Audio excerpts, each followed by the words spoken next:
Yesterday I did some work on making up a rib cage and a bit of a spine to go with the base. I've still got a bit at the front here where the other foot is going to be placed that I want to fill up a little bit. I don't want it looking overly busy.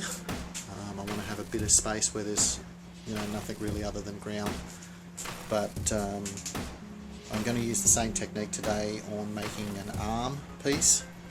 The technique on these ribs and spine are essentially the same thing as I'm going to be doing on the arm, so I thought I'd show you the technique on how I'm achieving the look. I've got the leftover coat hanger pieces that I was using the other day for the fake rebar, and I'm going to repurpose those parts into the bones in the hand and the wrist. The other parts of the bones I'm going to be using are just PVC tubing. That will be for the upper arm, and that will be for the lower arm. So I've basically just sort of measured it up against my own arm size to just give me a rough idea in terms of scale, and I'll show you how I'm going to manipulate those into the shapes that we want, because they're nothing like a bone at the moment. It brings this up to a temperature that turns this to very, very rubbery sort of consistency, and then I have a pot of water on hand as well where I can cool it very quickly, which will then snap it back into a solid.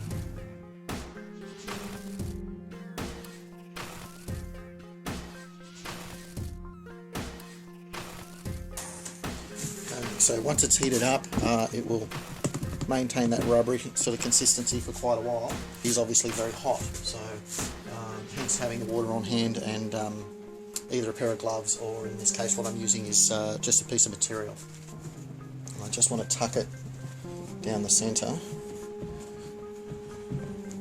and then fold it over on itself.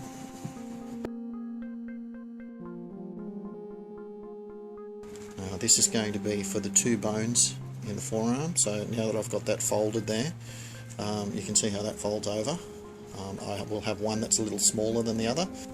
So I've just put that through my bandsaw and taken off a small slither to make the thinner part that little bit thinner.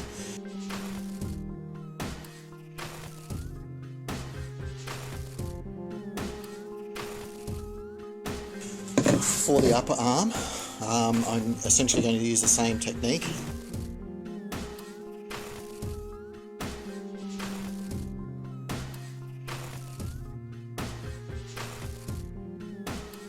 So once again, I'm basically just squashing this flat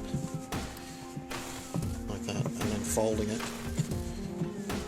down the centre, and this will be the upper arm. So I'm just working out roughly the position where it's going to be, and I'm going to have a little bit more curve.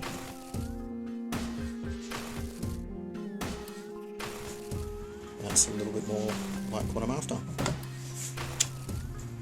which is about there. These are similar sort of materials. I couldn't tell you exactly what they're made from, other than plastic. The reason why I'm using these now is because I've used them in the past on. I did a burnt Freddy Krueger hand, and the result worked quite well. You want to do this in a fairly well ventilated area for obvious reasons. You can see the smoke coming off those. So essentially I just want to get this melting to the point where it starts to drip, and that does two things. It adds material to it, but it also starts to burn the underlying material, which fuses the two together.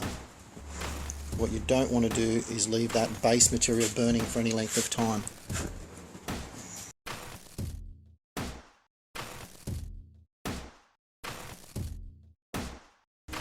And this actually provides a surprisingly strong join.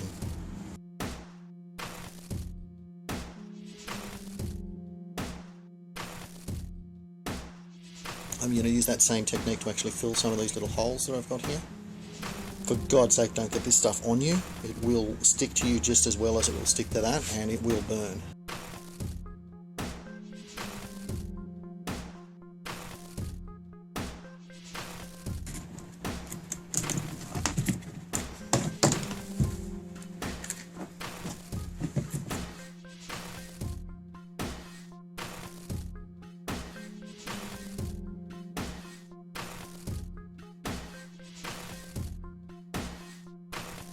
keep in mind, just like the regular plastic, if you end up with an area that's too lumpy, this can be sanded back.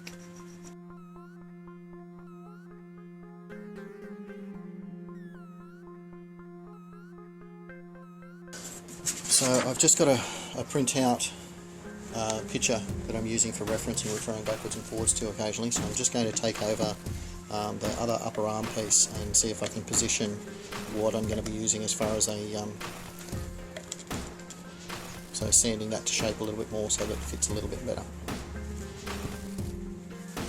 So this is going to be the upper arm piece, and it's too thick through this section here, so I've left the ends pretty much the same sort of thing, but taken out those so that we can close that material up a bit more.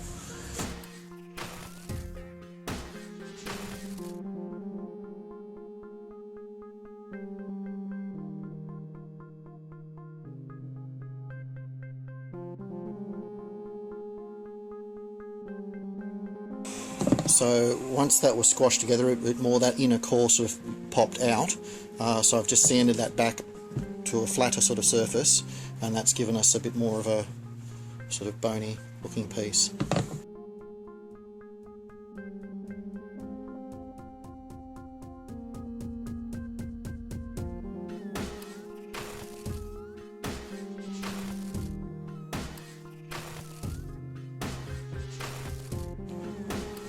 So I've gone along and filled that entire seam area and added more to the end to create a bit of a knuckle sort of effect to the end. Okay, so now I'm just going to sand this back a bit and clean it up a little bit. So this is where I'm going to connect the wrist. That's not quite as wide as it should be, so I'm just going to heat that up and actually flatten it out a little bit, which will hopefully give me the width I need to actually start doing the wrist knuckles.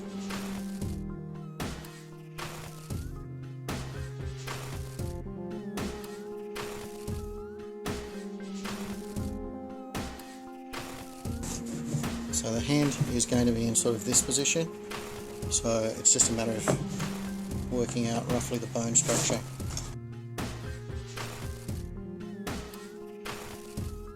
I'm just going to be working in this same position for a little while, so I've just put some tin foil down so that any of the plastic that leaks through doesn't stick to the bench.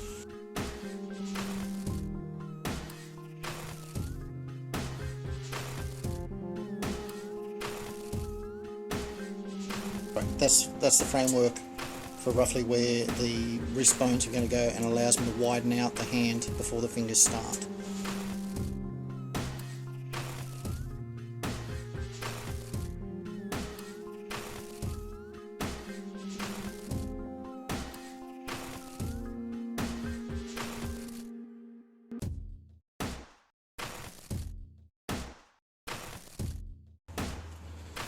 There's a couple of parts on the coat hangers that actually have a little rounded tip, which will work really nicely for the ends of the fingers.